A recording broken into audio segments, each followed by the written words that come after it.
भारत के प्रधानमंत्री नरेंद्र मोदी को एक बड़ा अहम फोन कॉल आया। ये फोन कॉल किसी और का नहीं बल्कि इजराइल के प्रधानमंत्री बेंजामिन नेतन्याहू का था। इस बात की जानकारी खुद भारत के प्रधानमंत्री नरेंद्र मोदी ने दी कि उन्हें एक फोन कॉल इजराइल के पीएम बेंजामिन नेतन्याहू ने किया है। दोनों ही नेताओं ने इस बात पर बातचीत की है कि किस तरह से भारत और इजराइल की जो स्ट्रेटेजिक पार्टनरशिप है उसे मजबूत किया जा सके। इस बातचीत के क्रम में इजराइल और भारत ने आतंकवाद को लेकर भी बातचीत की है और दोनों ही देश के सर्वोच्च नेताओं ने इस बात पर अपनी रजामंदी जाहिर की है कि आतंकवाद के खिलाफ दोनों ही देश जीरो टॉलरेंस की नीति अपनाए रखेंगे। वहीं पीएम नरेंद्र मोदी ने इजराइल के पीएम को इस बात का समर्थन भी दिया है कि लगातार उस पूरे क्षेत्र में किस तरह से स्थिरता और शांति बनी रहे, लंबे वक्त तक वहां शांति कायम रहे, इसके लिए भारत ने अपना समर्थन जाहिर किया है।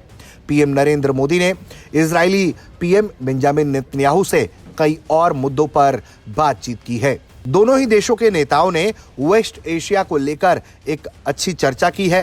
पीएम नरेंद्र मोदी ने इस बात पर जोर दिया है कि गाजा पीस प्लान पर काम लगातार होते रहना चाहिए। दोनों ही नेता आगे भी इसी तरीके से संपर्क में बने रहने पर राजी हुए हैं।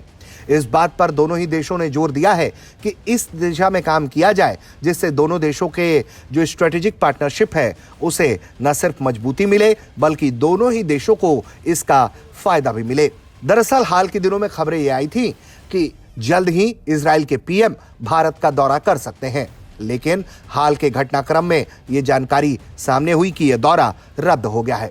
हालांकि इसको लेकर किसी भी तौर पर औपचारिक कोई ऐलान नहीं था। ऐसे में पीएम नरेंद्र मोदी से बेंजामिन नेतन्याहू की फोन कॉल पर बातचीत इस दिशा में इशारा करती है कि आने वाले दिनों में संभावित कोई दौरा हो सकता है।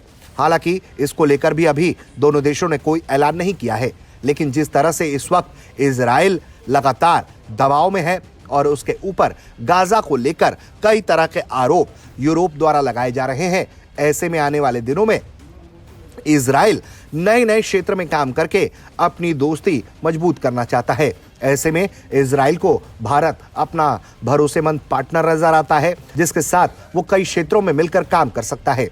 हाल के दिनों में भारत और इजराइल के डिफेंस के संबंध लगातार मजबूत होते चले जा रहे हैं।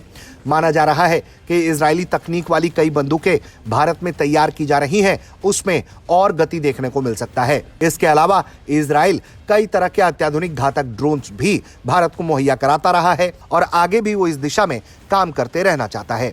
अब ऐसे में दोनों ही देशों के प्रमुखों के बीच हुई इस फोन कॉल पर बातचीत से आगे का रास्ता किस तरह का होगा ये देखना होगा, लेकिन फिलहाल भारत और इजराइल के बीच हुई फोन कॉल ने एक बात साफ कर दिया है कि दोनों देश पूरी मजबूती से एक दूसरे के साथ खड़े हैं।